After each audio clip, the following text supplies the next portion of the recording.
ન્યૂઝમાં હું છું આપની સાથે રાધા। બુલેટિનની શરૂઆત મહત્વના સમાચારથી।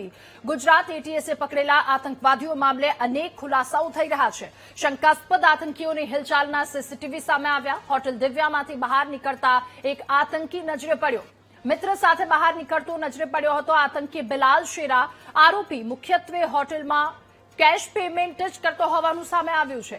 માત્ર ઊંઘવા માટે જ હોટેલમાં આતંકી આવતો હતો। આસપાસ આવેલી જગ્યાએ કામ કરવા માટે તે જતો અને છેલ્લા 1 વર્ષથી હોટેલમાં રહેતો હોવાનું સામે આવ્યું છે। ત્યારે આતંકી બિલાલ શેરાના સીસીટીવી સામે આવ્યા છે। હોટેલમાં કેશ દ્વારા પેમેન્ટ કરતો હતો અને માત્ર ઊંઘવા માટે જ આવતો હતો।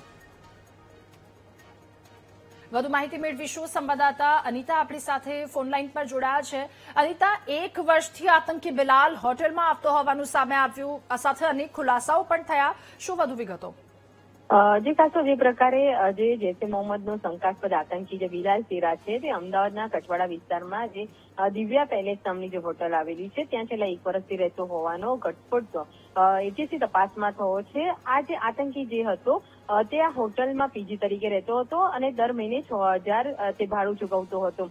એટલું જ તે લેપટોપ ઉપર સતત કામ કરતો હોવાનું સામે આવ્યું હતું અને નજીકની કોઈ જીઆઈડીસીમાં નોકરી કરતો હોવાની વાત કરી રહ્યો હતો, પરંતુ ખરેખર એ કોઈ જીઆઈડીસીમાં નોકરી કરતો હતો કે નહીં તેની એટીએસ તપાસ કરી રહી છે। પરંતુ આ શંકાસ્પદ બિલાલ શેરાની સાથે તેનો એક મિત્ર જે સલમાન નામનો પણ તેની સાથે તેના રૂમમાં રહેતો હતો। આ સલમાન કોણ છે તેને લઈને એટીએસ તપાસ કરી રહી છે અને સાથે આ આતંકી અને તેનો મિત્ર એ ખરેખર અમદાવાદમાં છેલ્લા 1 વર્ષથી સક્રિય હતા। તો તે ખરેખર જોબના કારણે આવેલા હતા કે પછી જૈશે મોહમ્મદનું સંગઠનમાં જે યુવાનો જે છે કટ્ટરવાદી અને જેહાદી માનસિકતા ધરાવતા આ યુવાનોને અંદર સામેલ કરવા માટે આવ્યા હતા તેવા અનેક સવાલો વચ્ચે એટીએસ તેઓની પૂછપરછ કરી રહી છે।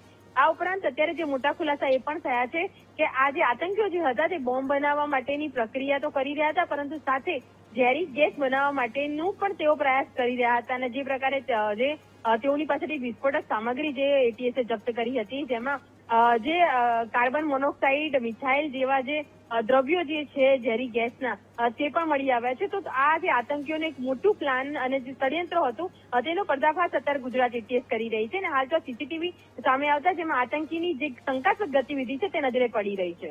જી અનિતા, આભાર આપનો તમામ વિગતો સાથે જોડાવા બદલ।